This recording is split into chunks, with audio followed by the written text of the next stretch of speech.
All right, our next presenter is from Quivira Coalition. Her name is Taylor Muglia. Yeah, ignore the G. Yeah, we ignore the G in her name. She's been the Colorado new Agrarian Program Manager for a few years now.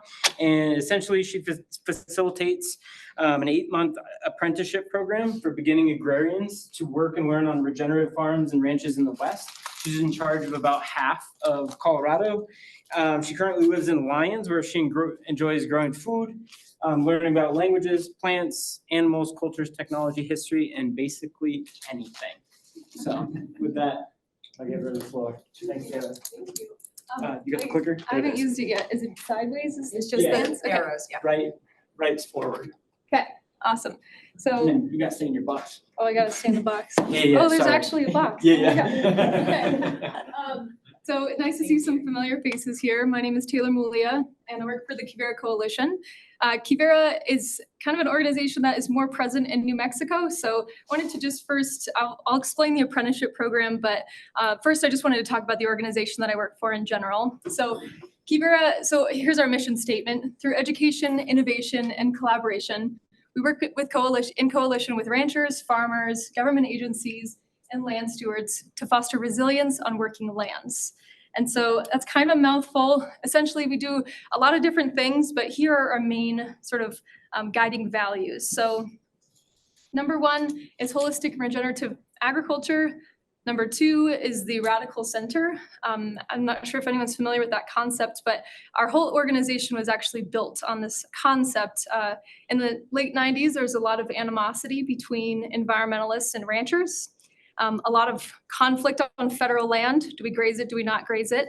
And there were some folks that said, you know, instead of having the same conversation over and over again, is there a way that we can just reach across the aisle and realize that at the end of the day, all of us really want the same thing. We all want healthy land. We all want to fight climate change. We all want healthy people, healthy animals, and healthy food. And so how can we do that together instead of having the same old fight?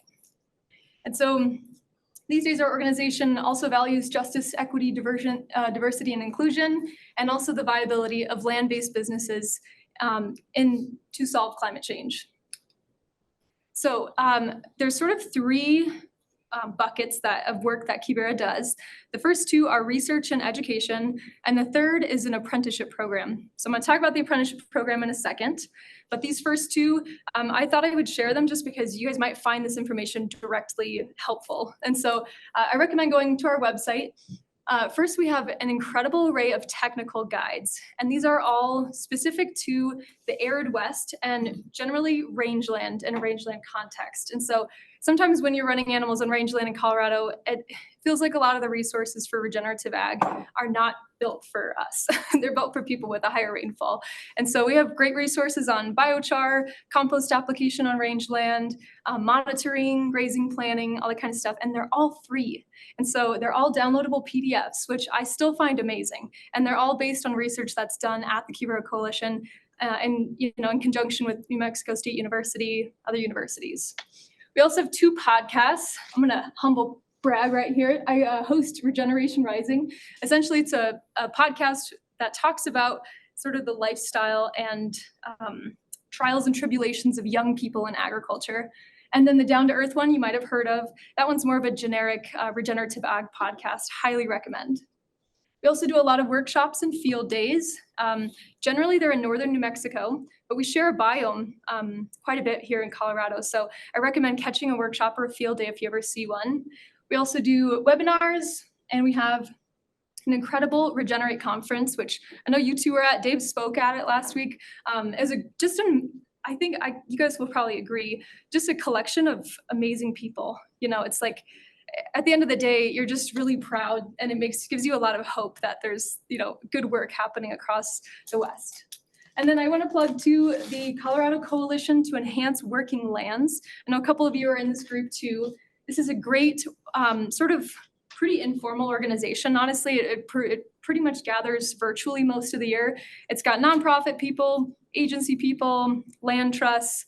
I've seen Larry on it, McLean's a part of it. March 21st, we're collaborating with them in Alamosa for a field day. Yes. So it's a great, Your counter. yeah, it's a great organization that's not very formal, but it's just like, join when you can, and you can sort of, if you're looking to collaborate, it's a great organization. So if you're looking for some other funding sources and help in these conservation projects on your ranch, great organization. So we'll go on to the new agrarian program. This is my baby. I've been working here for almost 3 years, and essentially it's an apprenticeship program on working farms and ranches in Montana, Colorado, and New Mexico. Essentially that kind of strip, New Mexico, Colorado, Wyoming-ish, and then Montana. And they're 8-month full-time positions. They run March through November each year. So we're actually hiring right now. Our deadline is December 15th for apprenticeships for next year. And it's a mixture of direct contact with a mentor and independent work. Mentors hire apprentices, and they actually have them on as a W-2 employee, and they offer housing. And the NAP, which is the New Agrarian Program, provides training and support for both apprentices and mentors. Made me think of you when you were talking. You're looking for a job, so if you're looking to get some more experience, this is an incredible opportunity. I think too, when you're going into any industry, to just know what you're talking about. You're like, yeah, I've totally worked on a ranch before. I have some actual experience with that. So when you join as a mentor in our program, we have these mentor training calls. There was Julie Sullivan, who is married to George Witten, who is at CDA, it's all connected.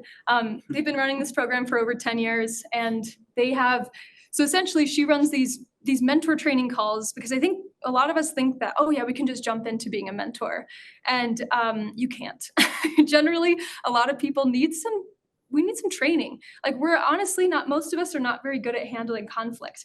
We're honestly not very good at providing feedback. We're not very good at just dealing with uncomfortable conversations. So she deals with all that. She helps you with the interview process all the way down to those sort of softer skills that you might need when you have an apprentice. We also have, phone check-ins every month during the apprenticeship. Julie's there to support all of the mentors as the season goes. Sometimes the mentor is like, oh my gosh, we had a meltdown in the corrals today. Like someone's moody. I need help handling this. Call Julie. She'll be like, all right, here's what we're gonna do, and kind of help you work through that. And then obviously we bring all the mentors to the Regenerate conference, which is really fun. So in terms of the apprentice support, so the apprentice is working on the ranch all year, but we do a lot of supplemental education to sort of round out their experience. So when they first get hired, we join all of them together. They're all terrified and questioning their decision-making because they're like, I just moved to a ranch in Colorado. I have no idea what I'm doing. We get them all together. We sort of talk about what to expect of the season, sort of build that cohort and get to know each other a little better. Then as the season's going, we do these mid-season workshops. Not sure if you've ever been to a low-stress livestock handling workshop, but you get a bunch of cattle in a corral, educator comes in and sort of teaches you how to move with livestock in a way that is low stress and no yelling, no hitting, it's really amazing how much this education has come, and to the point where you've got these big burly ranchers that are like silent in the corrals and they're just working their cattle. It's awesome. So we do workshops to do that, and other sorts of just social gatherings. We also do supplemental education on Zoom every month. So there's some topics that you don't learn on a ranch, like climate change, projections, supporting wildlife, stuff like that. We'll do Zoom webinars. We also do skills checklists. So, it's kind of a great way for an apprentice to track their progress through the season. So we provide all the materials, but they essentially rate themselves on all their ranching skills at the beginning. Their mentor rates them, and they do that again mid-season, then they do it at the end of the season. And so you can see actual tangible, like literally numerical improvements for the apprentice. We also provide financial support. So if someone wants to go to a workshop or go visit another ranch in the program, they can do that, and we provide that support. And then we bring them all together for the Regenerate conference. They have graduation, and then we actually have a Career Connections fair where we can help them find jobs.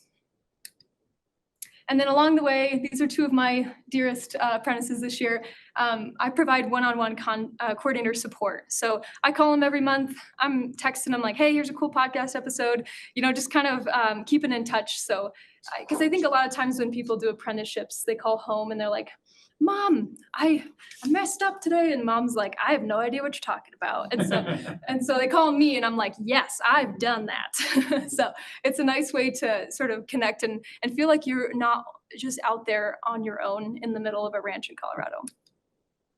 And one thing we tried this year that was really successful, we partnered with AgWell. If you all don't know what AgWell is, it's a program of the Rocky Mountain Farmers Union to support the mental health of these apprentices. So we did these calls on Thursday night. You can show up if you want to, you don't have to. But if you want to talk about something, if you want to share something that's really hard, if you want to share something that's not so hard and that's going great, just creating that space for people, we realized in rural communities, it's hard to find in person. So we did it virtually. So who are apprentices? I really do love all these people. These are all people who've been through our program. They're generally 20-ish to 35 years old, have a really wide range of experience. Some people come to us having worked at an Arby's. Other people have been working on a really impressive ranching operation for a couple of years. So I think the most important and consistent quality to all of these people is that they want to learn and they're stoked. So maybe they've seen a lot of films, they've read a lot of books, and they want to actually do it. They want to see what it's like to actually do the work. And so, yeah, like I said, applications are open right now, so we're accepting next year's. And who are our mentors? So I think this might be more relevant to this group of folks. Larry was thinking about being a mentor, so we're talking about that. I'm thinking if you know any regenerative ranchers, so essentially our qualifications are that you have an operation that is practicing regenerative ag, and it should have livestock. Most of our apprentices, it's okay if it doesn't, but most of our apprentices are looking for livestock operations. The next qualification is that you got to have 5 years of experience and then also be able to actually have an employee. And that can be challenging for a lot of ranchers. And so we can help you sort of get started. And we've actually been using the CDA's Ag Workforce Development Program to help offset some of the costs of employing this apprentice. And then another thing, obviously, underlying all of this, a mentor has to love to teach. They cannot be bothered if someone is like, you know, sitting in the truck asking you a million questions. If you hate that, do not be a mentor. This is a program designed to give you a relationship with a young person that is going to be an actual, you know, life mentor. Like these people actually go on to have relationships with their mentors long into the future when they're starting their own ranches. And so, yes, there's got to be a love for teaching. And I think also there's a geography piece too. Some people come to us from like, you know, Virginia. We have to like, no, we are pretty much only in this geography of New Mexico, Colorado, Wyoming, and Montana. And so in closing, I think if any of y'all are interested in our resources, Quivira is a very wide, large umbrella. We'd love to see you at our conference, love to see you using any of our educational resources. And if you have any questions about the mentorship apprenticeship program, just let me know. Thank you.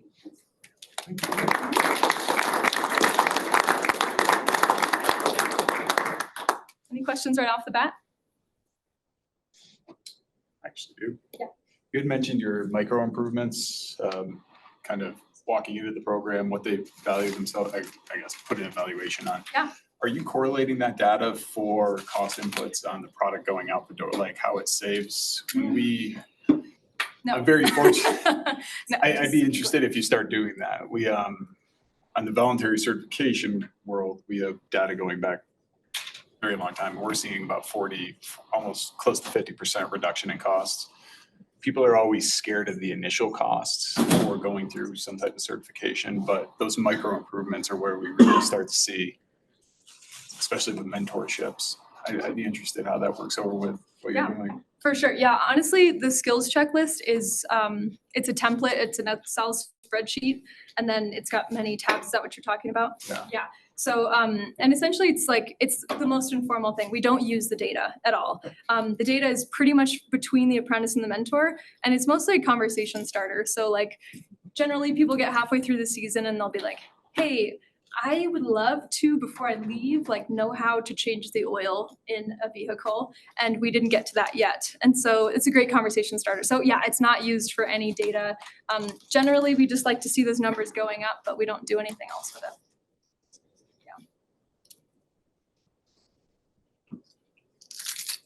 Anything else? Wonderful. All right. You've done such a great job. Thank you.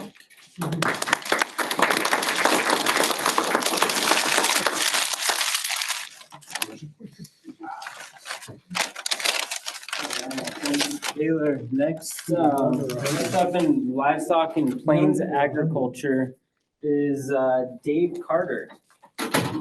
Dave spoke at Quivira last week, Director of Regional Technical Assistance Coordination for the Flower Hill Institute from 2001 to March of 22. Dave served as the executive director for a 1,200-member National Bison Association, where he worked to strengthen production and marketing systems for North American bison ranchers. Dave and his wife Sue have heard bison operated in partnership with 2 other ranching facilities on the West Bijou Ranch, owned by the Savory Institute just east of Denver. Awesome. With that, thanks for being here, Dave. You bet. And good luck with me staying in the box. I want Just use it as a guide. yeah. So Dave Carter, I've been around for a while, Colorado born and raised. Actually, prior to the Bison Association, I spent 25 years with the Farmers Union organization. And in the 1990s, when I was president of Rocky Mountain Farmers Union, we got really involved in trying to work with the Colorado Organic Producers Association. And in 2001, I decided it was never too late to have a midlife crisis. So I left Farmers Union. That's when I went to the Bison Association, but I also ended up on the National Organic Standards Board and was actually chair of the board when the organic regulations came into being in October of 2002. And the Bison Association wasn't a full-time job, at least on paper. So then that's where I got to do a lot of other things, pet food, working with Dutchy Originals. But the last few years, even before COVID, I had gotten involved in particularly working with tribal producers on food security projects and helping them develop meat processing business plans and the like for meat processing. And that's where then I started working with a gentleman by the name of Chris Roper, who had spent 15 years working with tribes. He comes from a construction background, so he built the first tribally owned meat processing plant, which is down in the Quapaw Nation in Oklahoma. He has worked on several others. So that kind of brings us up to at least since March of last year.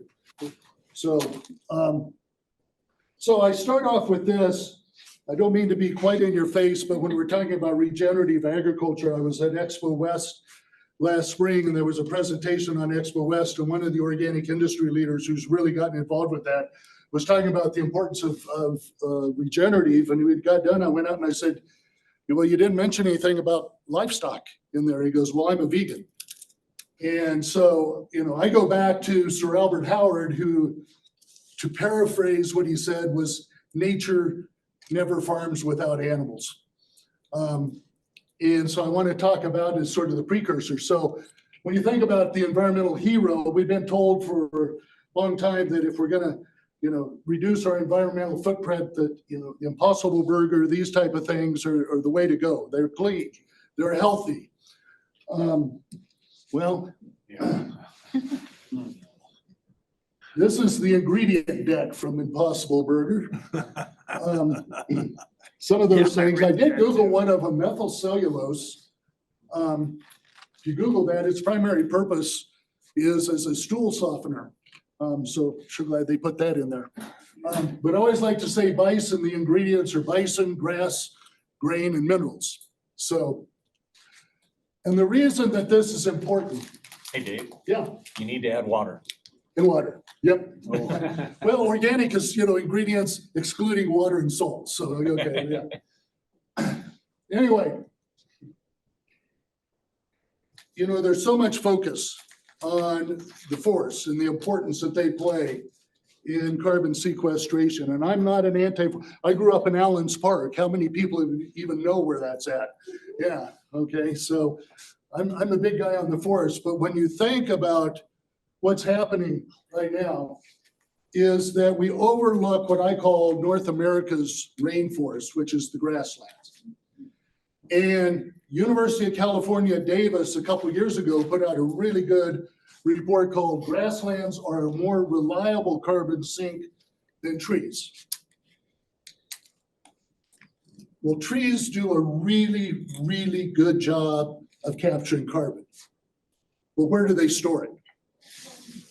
60% of it is above ground. And we've seen what's happened in the last few years. You know, Canada has the second largest forest, except for the rainforest down in South America. And for the last at least 10 years, their forests have been net carbon emitters because of those forests. Think about last summer, all of the smoke that we had down here from those forests. Well, we tend to overlook the fact that the grasslands, you have the grasses out there, and I'm not going to steal Byron's thunder because he's the guy that lives this every day. But you have these plants that are 6 inches or a foot above the soil, but they've got roots that go down 3 or 4 or 5, 6 feet down, and they take that carbon out of the air and they put it back down into the soil. And you got a fire going through there, it takes that 6 inches or a foot off the top, but most of that carbon, those roots have locked down into the soil. But the grasslands can't do it by themselves. If you just let those grasslands go, they produce about 30% more forage every year than could decompose. And so they choke themselves out. They need a gardener out there to help them. And the gardener that was created and put there in North America was the bison. But it's ruminants. It's those large ruminants that are the gardeners that help the healthy grassland. So how does that relate to meat? Well, we're looking here from the consumer side. I hate to call it consumers, from the shopper side. There is growing demand for healthy meat, responsibly raised in respect to the environment, raised with respect to the animals. And you see grass-fed's growing very high, animal welfare is growing high, organic is growing faster than conventional, but not as fast as we'd like to see. But, you know, have to do my math. 76% of the shoppers say that those factors are important. So how do we kickstart the organic side? Well, there's a problem. We have to have, first of all, more consumer pull. We need to get more demand. We need to tell the story on why organic meat is important because of what it does. We also need more incentives for organic producers. So that's why the transition incentives are so important. We need to help them move along. But the third thing is we need more access to organic processing. And here's the problem, is that more than 80% of the beef packing is controlled by 4 companies, 57% of pork, 55% of poultry. JBS up in Greeley operates about 4,000 head of cattle a day. Do you think they want to slow down their chain to run 50 head of certified organic animals through? And here's the thing is we've been told for years, somebody was talking about efficiency. We've been told for years that's the most efficient and resilient way to process meat. But how many people here have seen The Wizard of Oz? I'm a big fan of The Wizard of Oz. I say COVID was like Toto coming in and pulling back the curtain to expose how unresilient and how inefficient that system is. So in January of last year, President Biden made a $1 billion commitment to create what they're calling a more resilient, diverse, and equitable meat and poultry processing system. But they knew that it wasn't just throwing money out there to help people build processing plants, that they really needed help every step of the way to do that. So they created a network of organizations to provide technical assistance to folks all the way through the process. And Flower Hill Institute, where I hang my hat these days, is the coordinator. So the network is really good. Niche Meat Processing Assistance Network out of Oregon State. Intertribal Ag Council, American Association of Meat Processors, the largest meat processors association, but they don't represent the big guys. They represent everybody else. American Meat Science, Agricultural Utilization, Tuskegee University. And then in addition to that, we have MOUs, partnerships with 18 organizations, Rural Coalition, RAFI USA, Farmer Veteran Coalition, Women in Agriculture, Latino farmers and ranchers, to make sure that we're getting out to the really underserved producers. And Flower Hill, just information is based on the Jebus Pueblo in New Mexico.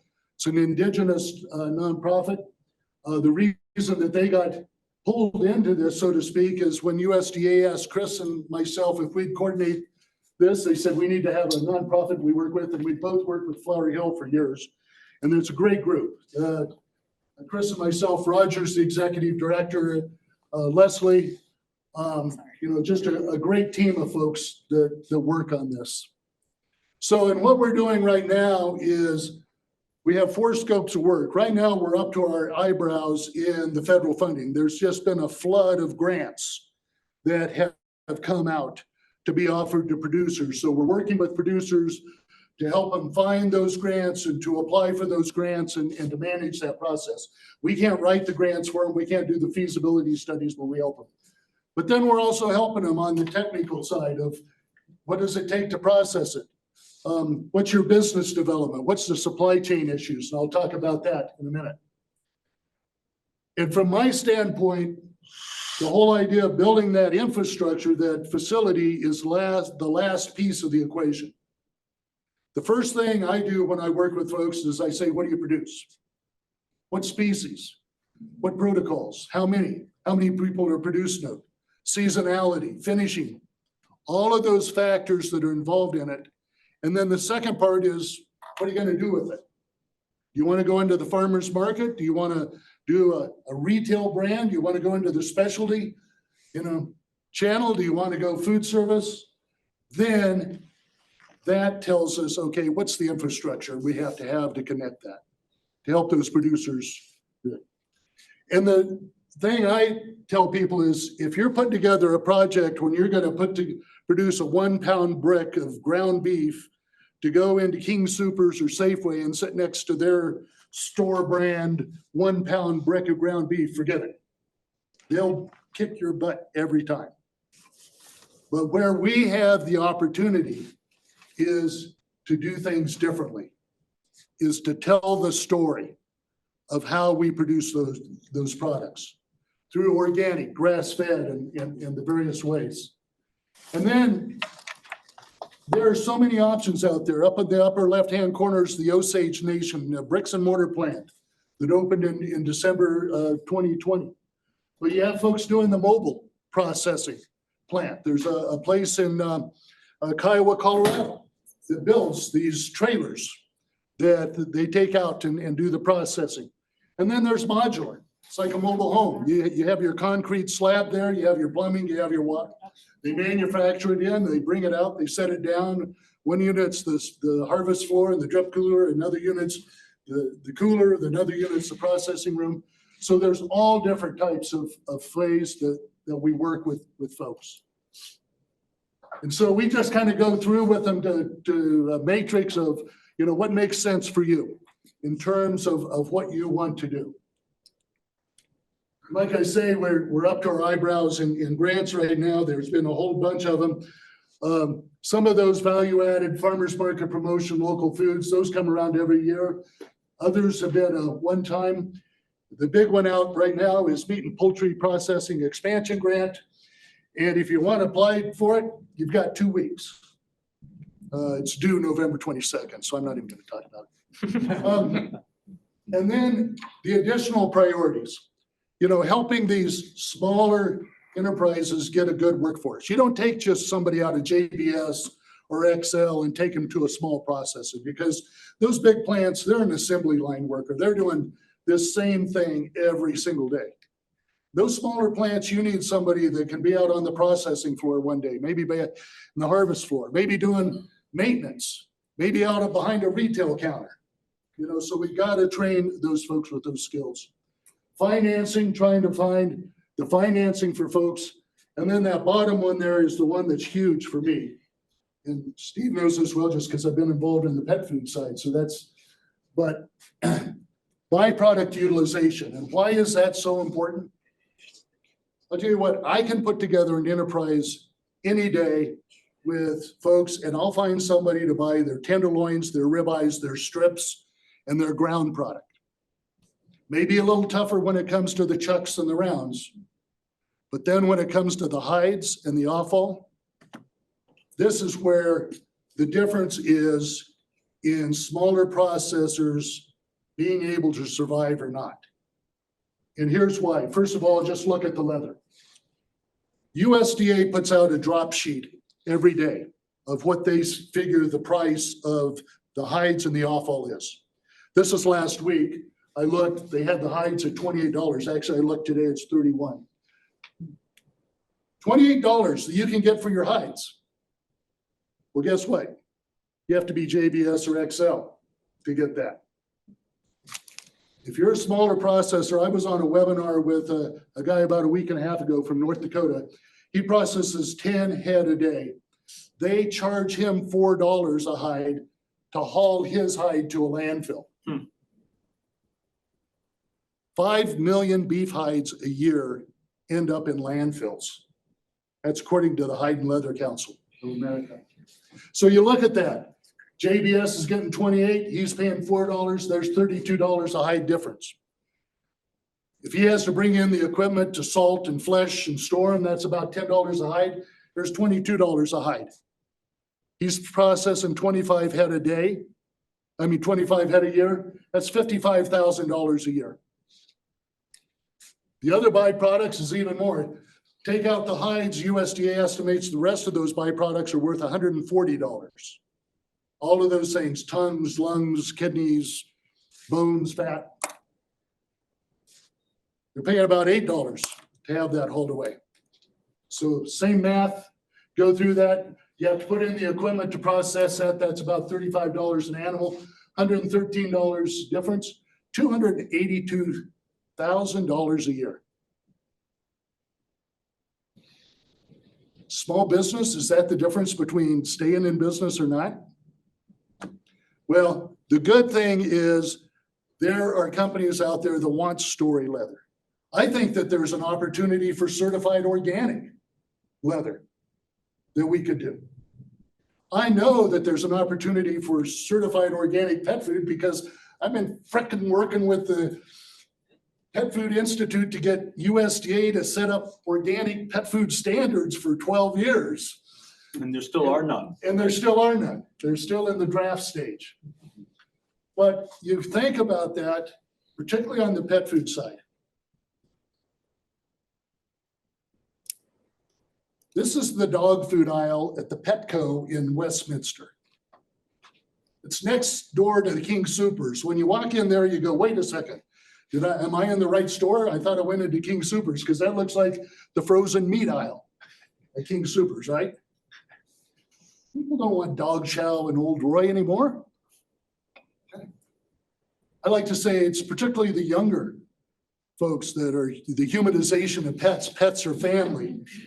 You know, they're part of the family. Well, 4 weeks ago, my wife and I spent $4,000 to get our dog's ACL repaired. So yeah. It's not just you know, pets get cancer too. Yes. A lot. Yeah, So exactly. Food is good food. So that's the thing. That's why it's important for us to have this infrastructure and be able to connect with the consumers, not only with the food, but with the pet parents as well, to make sure that we can support the ranchers that are doing it regeneratively.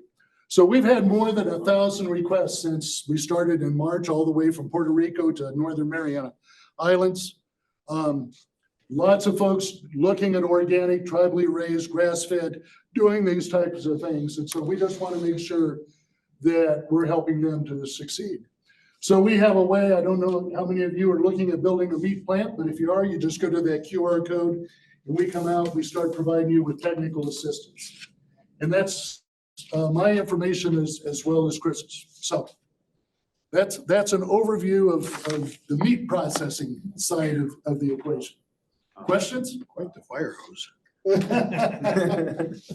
got a question over there. You said you provide technical assistance to people starting meat plants. Is there a size minimum, like, Nope. it could be? The only rules that we have we're with the Agricultural Marketing Service is don't help the big four. Right. Okay. That's pretty simple. But we are helping, there's a number of projects, I mean, we provide assistance to custom exempt processors Yeah, like. that aren't even USDA. Yeah. We're doing some work with some tribes that they just want to build a kind of a glorified commercial kitchen because their tribal members are processing their own animals, but they want to have a nice sanitary kitchen with a rail and some grinding equipment and packaging so that they don't have to do it out in the barn. They're not selling it, maybe. They're not selling it, but it's all about food security. Yeah. Yeah. Okay, cool. And then technical assistance, is that free or did you charge? It's for free. it? Oh. USDA is paying us and we are on board until December 31st, 2026. Cool. So, yeah, we're working with folks all the way. And I'll tell you, I mean, it's hard to, since Wednesday of last week, I've given 4 presentations. I've been at 7 conferences in 5 states. So I'm going home this afternoon. So I'm You hoping my should. wife Yeah, hasn't changed please a lot.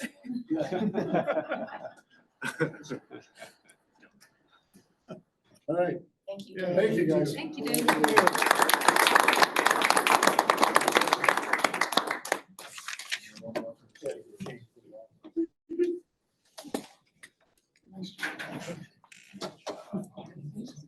Thank you, Dave. That was great. All right, for the last presentation of the Livestock and Plains Ag, we've got Byron Shelton, Senior Program Director for the Savory Institute. I had the pleasure of talking with him just a few moments ago over lunch. He's a Senior Program Director in West Bijou Ranch Manager for the Savory Institute based here in Colorado. Provided training in holistic management international, I'm assuming?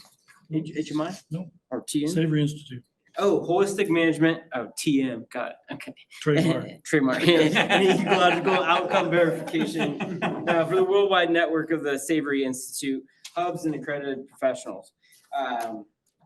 Byron is trained and consulted for hubs and family ranch operations across North America, Central America, South America, Europe, Asia, globally. That's good. Yeah, awesome. Thank you. Thank you. We'll let this loop a couple times. I don't have slides to show you. I thought we'd just put our website up for a minute, and after it goes a couple times, feel free to just shut it off. Savory Institute. I was teaching high school agriculture in Paonia, and I ran into this stuff about improving grazing. I researched Alan Savory and followed that and became involved.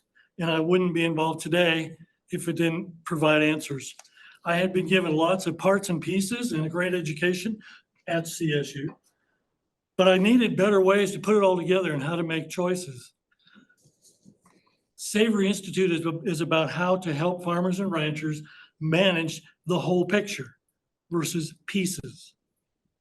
So let me tell you the story just a little bit.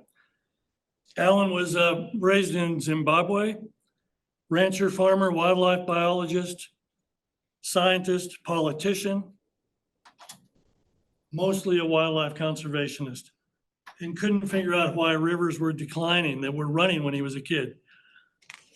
After a lot of years of study, he figured out about 3 different things related to the environment we just didn't know. They were not part of what I was taught. Dave hit on one, the role of the ruminant and grasslands. Now keep in mind, croplands are a subset of grasslands.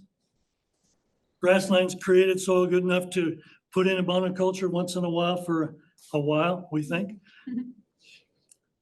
The ruminant is totally critical there. Regularity of moisture is not as, or how much rain you get is not really as important as how regular it is. Humidity and regularity of moisture is critical. In about 1/3 of the world, grass grows. There's enough moisture in the air to support all the living organisms on the soil surface and under, and it'll die. You'll cycle. But on about 2/3 of the world's surface, grass grows and it sits there. It's too dry. Rainfall is not regular enough, humidity is not regular enough, it can't go anywhere. So it will turn gray and eventually oxidize into the air. It will not biologically decay down, it will chemically oxidize up. So if I asked you out here in eastern Colorado, where above ground do you have regular humidity year round for decay? Not just rain for growth, but decay, where is it? Rumen. It's in the rumen of the ruminant. Those are mobile fermentation vats walking around. They're making the thing work. All the ecosystem processes work. So you take that animal away, you broke the system. Well, then the second key thing is you can't take the predator away from that. There's a predator-prey relationship. So you take the predator away, you doubly broke the system. And even in the regular rainfall areas of the world, mid-Atlantic, for example, southeast US, livestock can be used to hold the ecosystem back from trees if your desire is to create, you're an artist on the land, whatever you do, you're creating, if you want to create pasture instead of trees. So there's a role. Was a third thing environmentally, came out of Europe in the 1950s. When you bite grass in it, you bite it down and it starts to regrow. Once it starts to regrow, you've got to leave. It has to fill its roots back. Well, it can't do that till it puts its leaves up. So there's a timing piece here.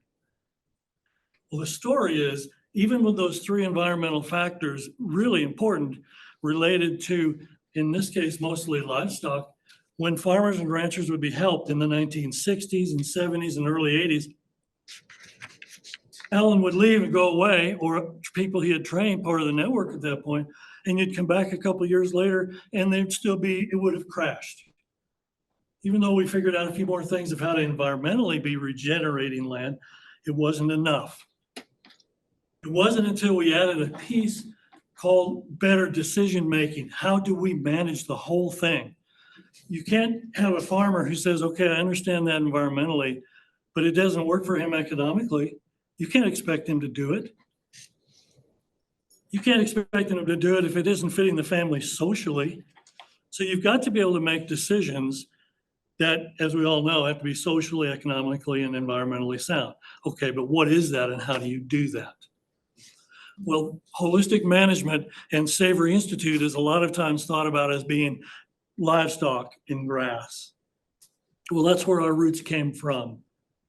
But there was another environmental piece there that we credit to Alan Savory, and he's based in the US and Africa still, goes back and forth, works with us daily.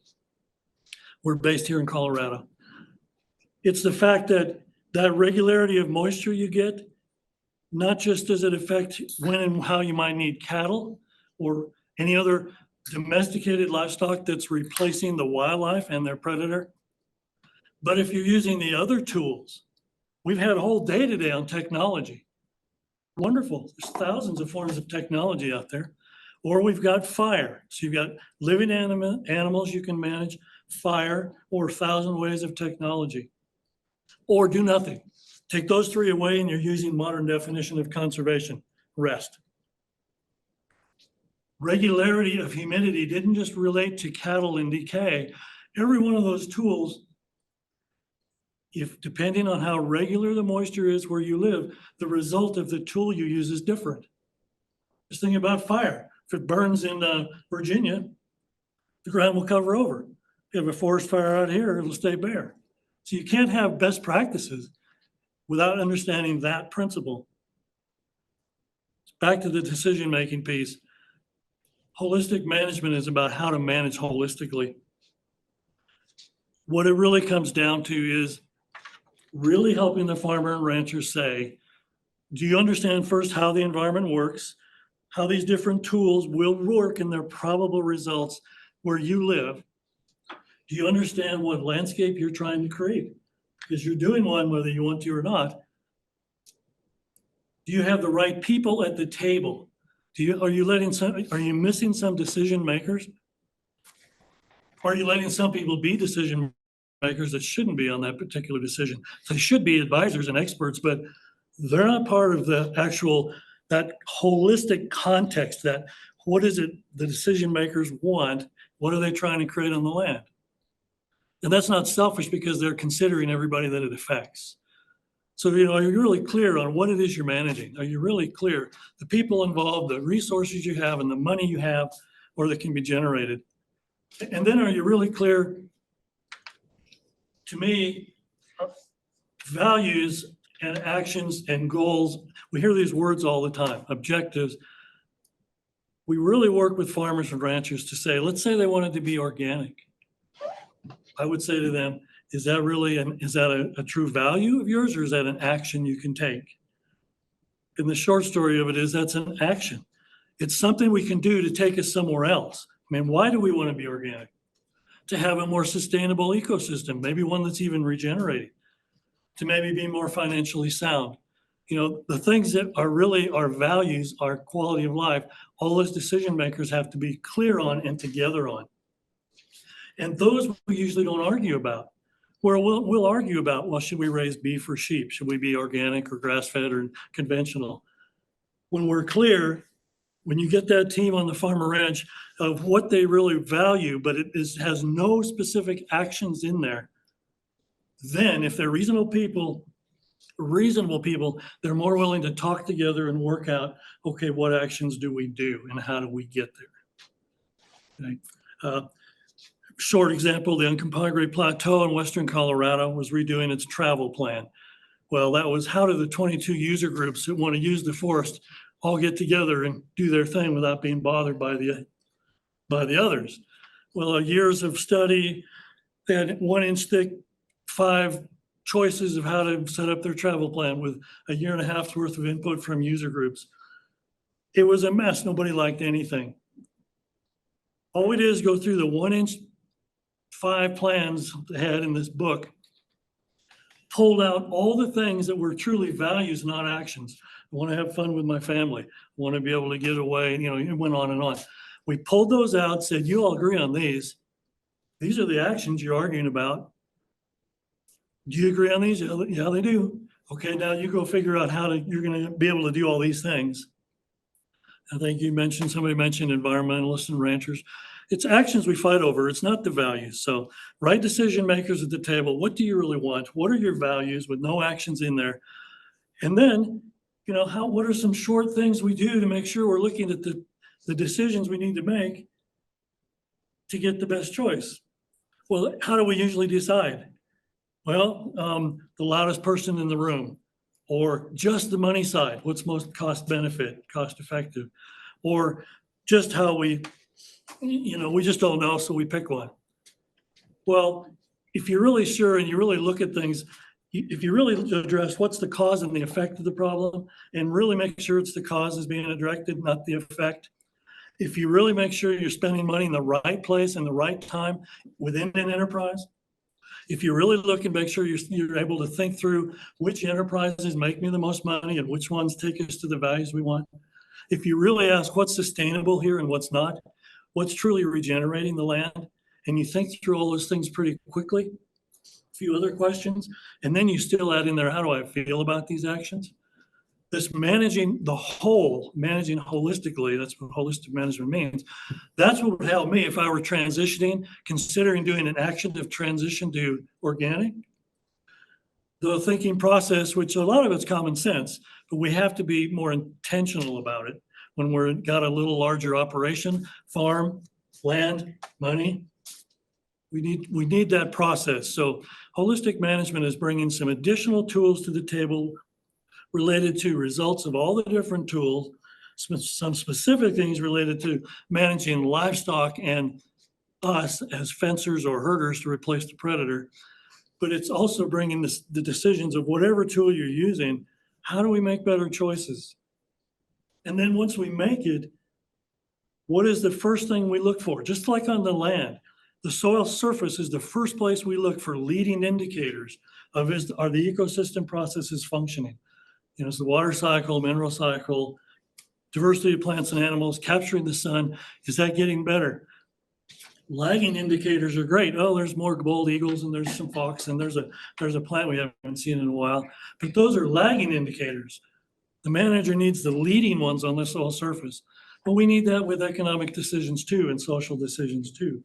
So we work with farmers and ranchers to do that.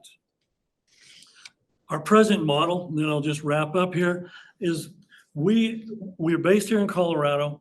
We used to train trainers and they would go around and, I'd come to your town and then I'd leave and then hopefully you'll do a club of somebody and keep yourselves motivated. We swapped a while ago to where you apply to us, we come to your place, we train you, and you have your own hub, your own regional demonstration site and training center, and we support you. And we help you get up and off the ground, and then we train you, you train others. So we've got about 50 to 60 hubs around the world right now that we work with. And they come to us, we don't choose and say, well, we need a spot there. So it's coming from people motivated and excited to learn new things. So that's a little history on holistic management, what it is and how it fits with the conference today. So I hope that helps. I know I can only say a few things in a few minutes, but overall picture anyway.